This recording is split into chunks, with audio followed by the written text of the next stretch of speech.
another episode of GovTech Today. I'm Russell Lowry. And I'm Jen Seha. And together we're going to try and bridge the gap between .com and .gov. Today we're going to talk a little bit about procurement, but usually when we talk procurement, we talk about the strengths of having multiple bidders and competitive solicitations, but you've had some thoughts today about sort of an enterprise approach to how departments are working, and we're going to flesh out some of the pros and cons of that today. So when we talk about an enterprise architecture or infrastructure, what do we mean by that? So I kind of liken it to my setup at home in some ways. Like we are just an Amazon Fire Stick family. I don't have a Roku on one TV and an Amazon Fire Stick on another TV and an Apple TV device on another TV.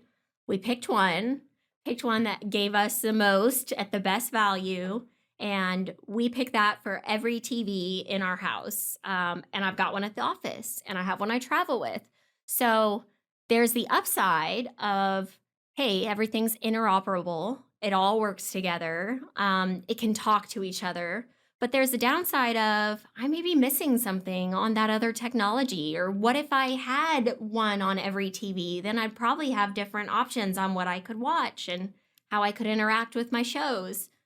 So picking that, so for the state or an agency, when we think enterprise, or for today's conversation anyway, are we thinking department level enterprise, agency level enterprise, or statewide enterprise approach? What do you have in mind? It could kind of be all three, right? So there are some contracts that are enterprise-wide from a state level. So a great example of that is the state's email system. Microsoft Office is in every single department across state government. If you have a .ca.gov email address, you are running through Microsoft's email systems. Great for Microsoft. There are other states that have picked other options. Some of them have said, each department, you get to pick what you want. We'll make it work in the end. Or some states have said, we're going to be a Google state. We're going to all have Gmail as our mail system. So it kind of depends on the outlook. And I mean, there are pros and cons to both sides of it. So do we want to drill down a little bit on what those pros and cons are? So what are the benefits of that approach? I presume it's a really competitive situation for that enterprise approach. Sure. What's that look like? I'm picking one technology. I'm going with that. Like, what are the benefits to me as the chooser of that technology?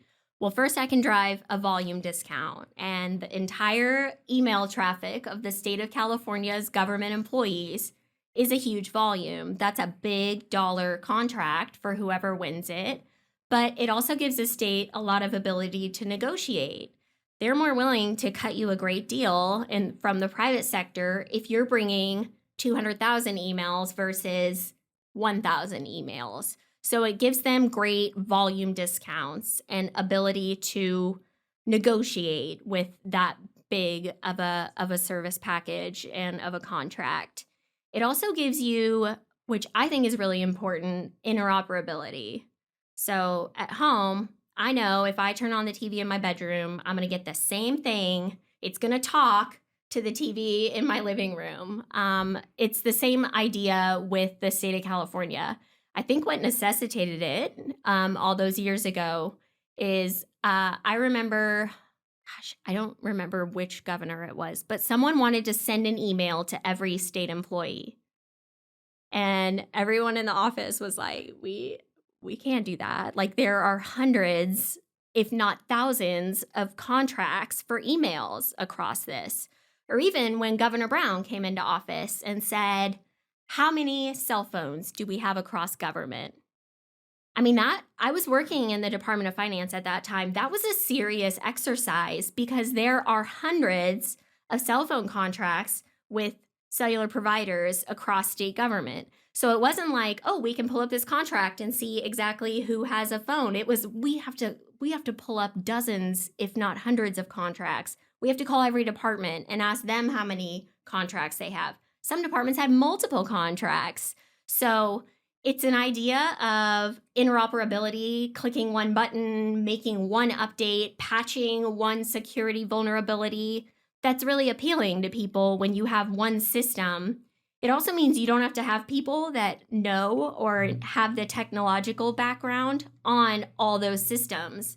Like if I'm in state government, I just have to know how to function and architect around Microsoft. I don't have to know Gmail. And so that helps save on the back end of staff resources and investment in knowledge.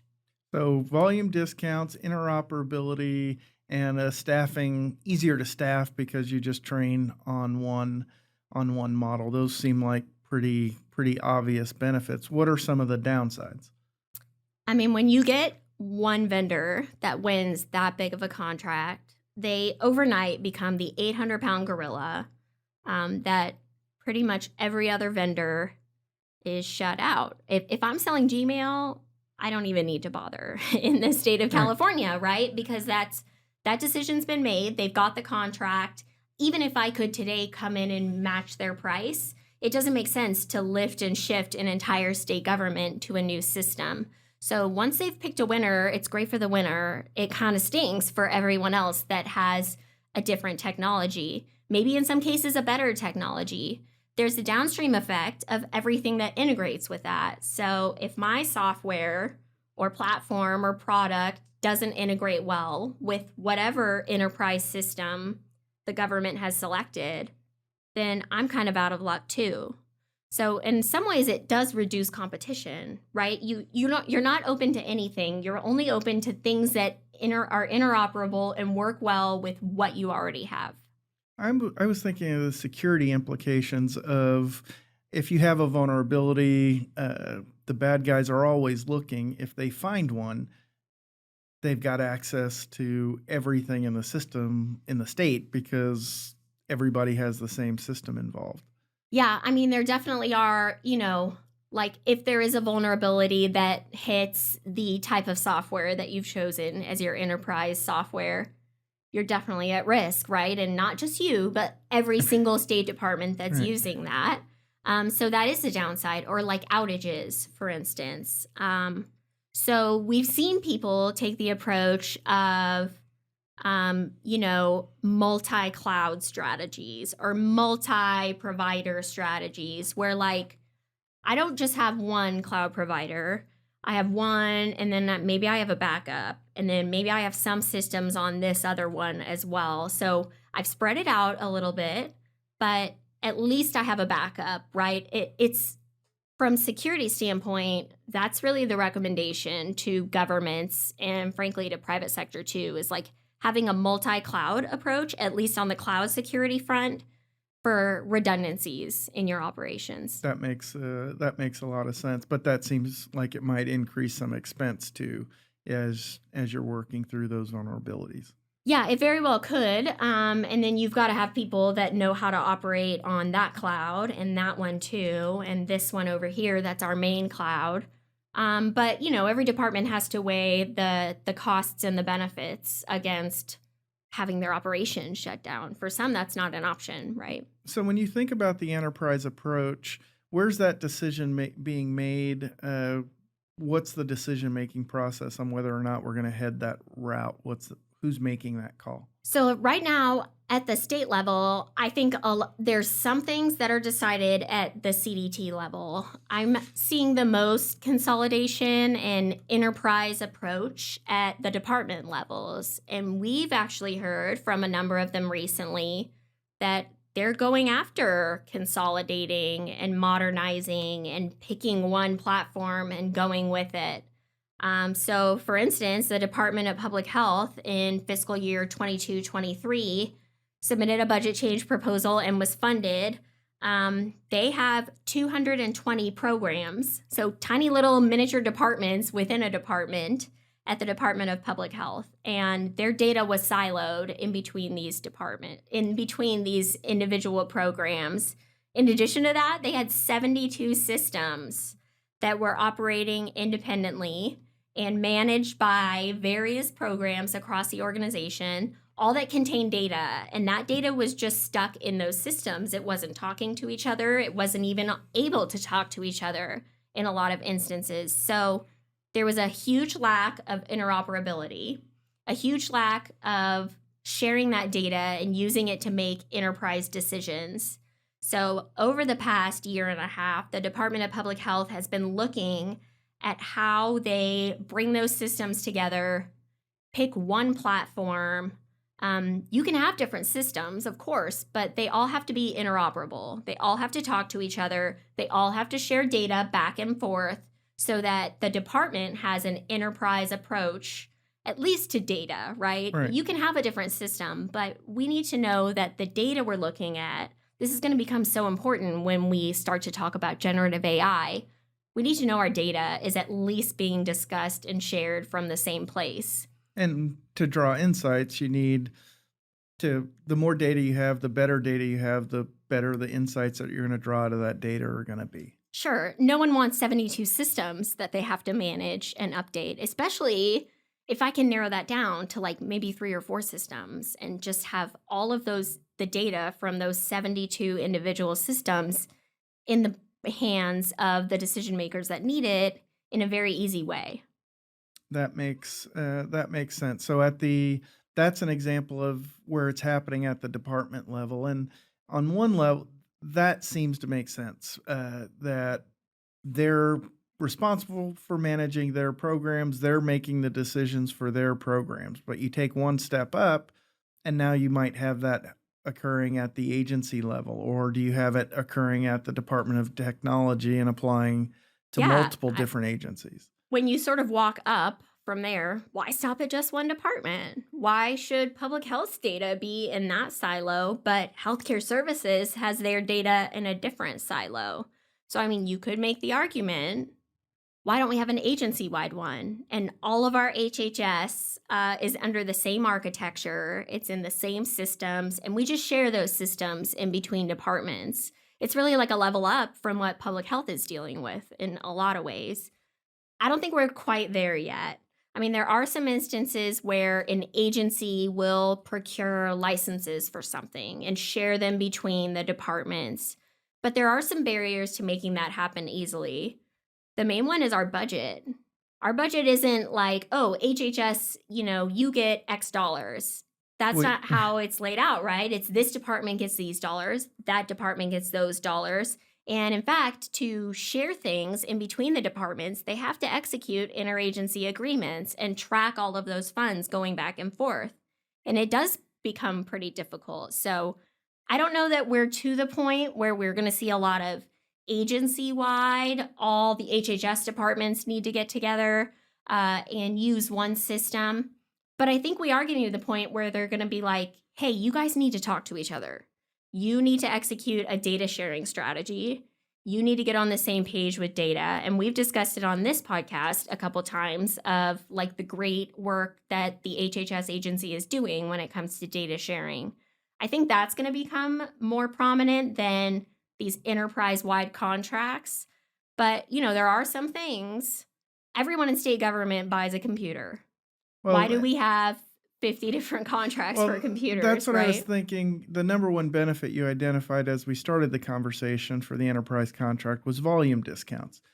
So for an agency with multiple departments using the same software, if they're all using the same software, they're just all paying more for it because they're buying individually. Whereas if we saw that, is that a budgeting Budgeting is problem? one of the constraints, but it's a lot of change management too, Okay. right? Like, are they all buying that? There's this one department that has this other software that they're using for that Got it. function. So are you going to tell those guys, we know your business better than you, rip that out and put this other software in? Or are we just going to let them do their own thing and let everyone buy it individually?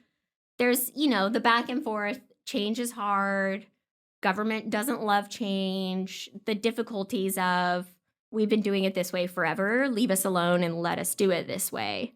But there are certain things, and, Department of Technology, Department of General Services have put contracts in place for things like computers.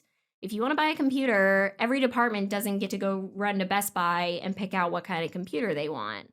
There's a technology and enterprise technology contract. You have to buy off of that. There are some options. You can buy an HP or a Dell or whatever you want, but they really do limit it because they don't want 800 different kinds of computers spread all around state government. That's a fascinating insight.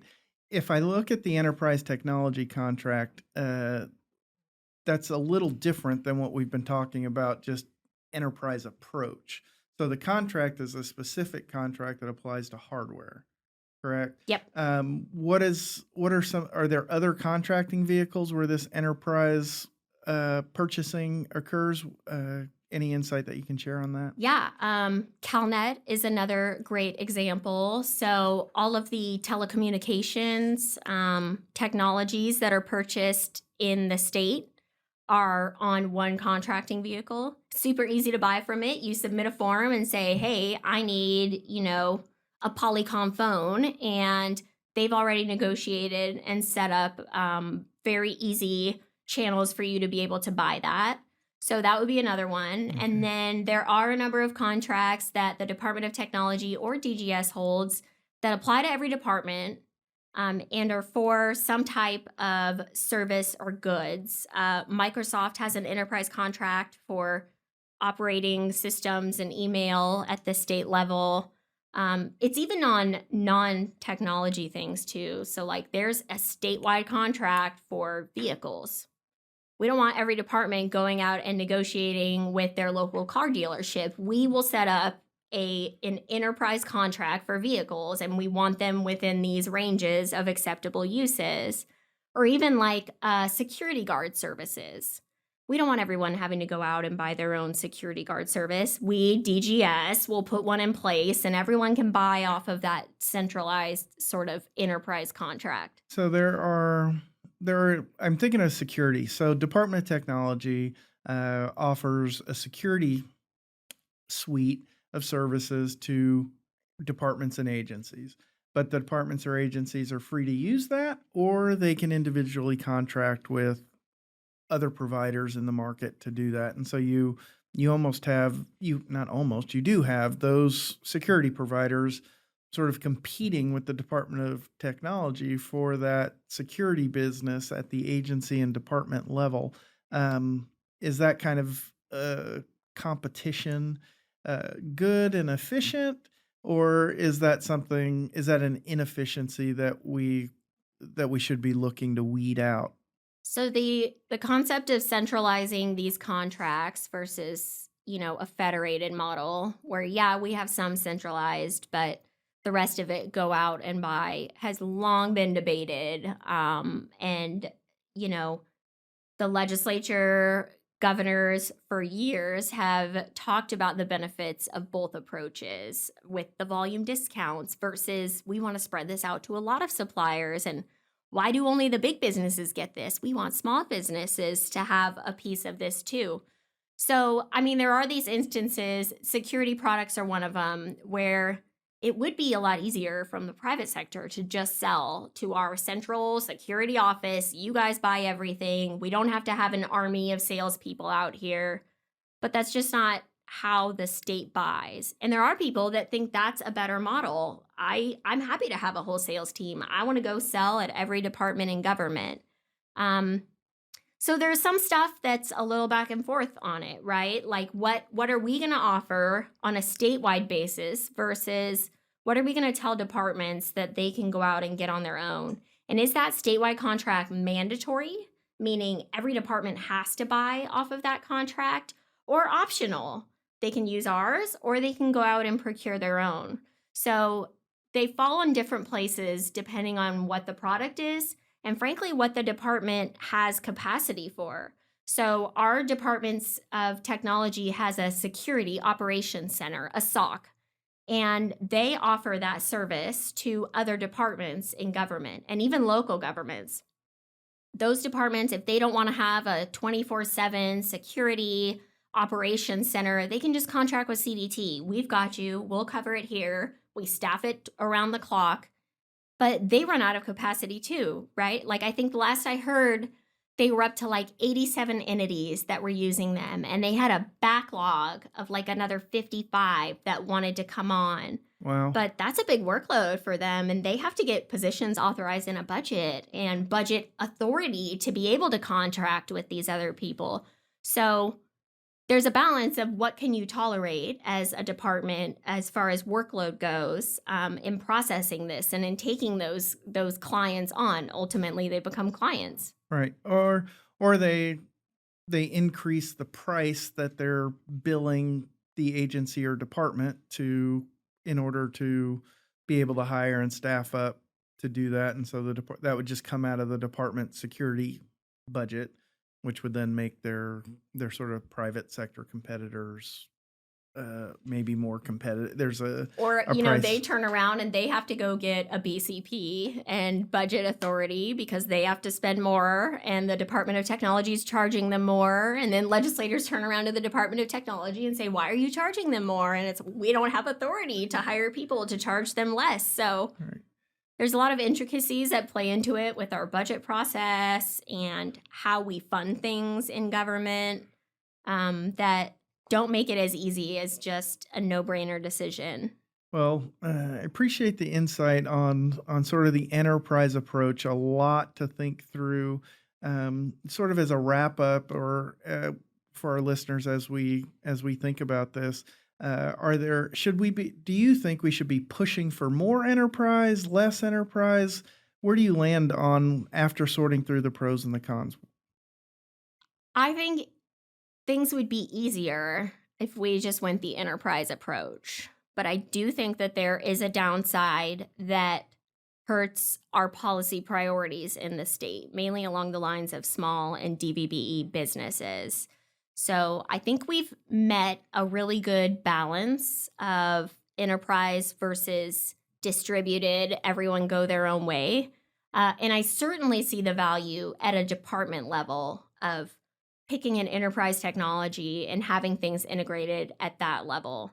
So we'll see. It's kind of a pendulum. You go back from, we want the best prices, we don't care how big you make these contracts, to, why are you doing that? We need to spread the love. And I've seen it shift back and forth a few times in my time in government. So it's a little bit of, I think we're fine with where we are today, but I do think that there are opportunities to move more of these technologies to the enterprise model. Well, thank you. I appreciate you sharing your expertise. Thanks.